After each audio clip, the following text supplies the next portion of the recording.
सत्यानन्दचिदात्मने सर्वान्तरात्मने श्रीमद् वेङ्कटेशाय मङ्गलम्। स्वतः सर्वविदे सर्वशक्तये सर्वशेषिने सुलभाय सुशीलाय वेङ्कटेशाय मङ्गलम्।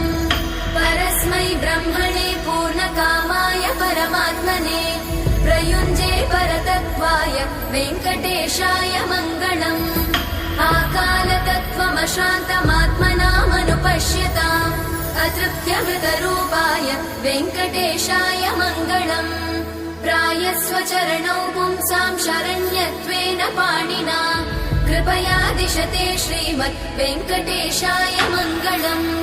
दयामृततरङ्गिण्यास्तरङ्गैरिव शीतलै अपाङ्गैः सिञ्चते विश्वं वेङ्कटेशाय मङ्गलम्। स्रग्भूषाम्बर